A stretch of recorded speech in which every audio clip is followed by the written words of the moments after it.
আসসালামু আলাইকুম। আজকে অনেক দিন পর সিদ্ধ চাল দিয়ে খিচুড়ি করলাম। এখানে আমি 3 ধরনের ডাল ইউজ করছি, মুগ ডাল, মসুরের ডাল আর বুটের ডাল। তিনটি আমি সমান সমান নিয়েছি। এখন একটু সামান্য ভেজে নেব।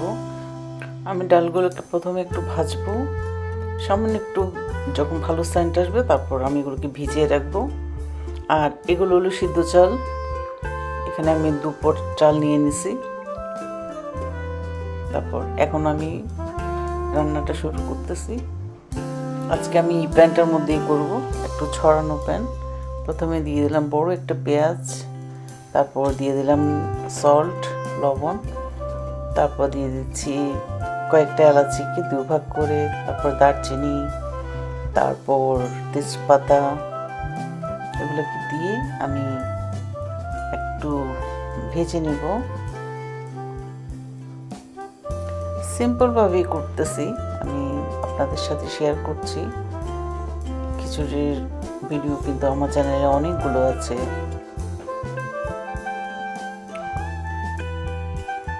একটু যখন ভাজা হয়ে যাবে তারপর আমি এখন দিয়ে দেব ডালগুলোকে।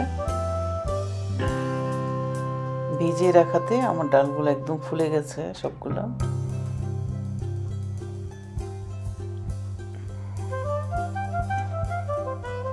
তারপর দিয়ে দিচ্ছি একটু ভেজে, এরপর দিয়ে দিচ্ছি চালগুলো। আমার ডাল বেশি হয়ে গেছে, চাল অল্প হয়ে গেছে।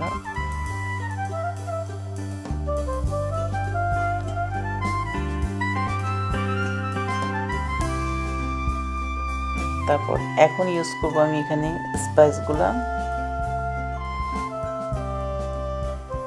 এখানে আদা 1.5 চামচ, রসুন 1.5 চামচ, হলুদের গুঁড়া 1 চামচ, মরিচ খুবই অল্প সামান্য, ধনিয়া জিরার গুঁড়া হাফ চামচ, আর গরম মশলা দিয়ে দিলাম হাফ চামচ।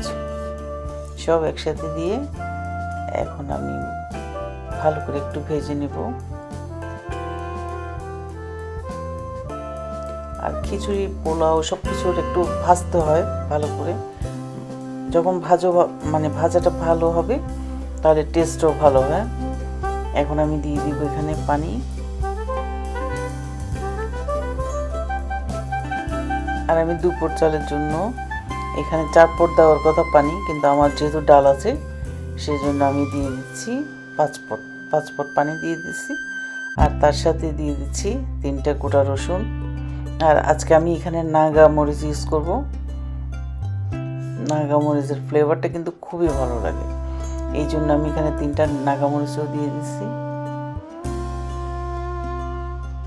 আর এটা সেন্টটা এত ভালো লাগে, খেতে অদ্ভুত লাগে।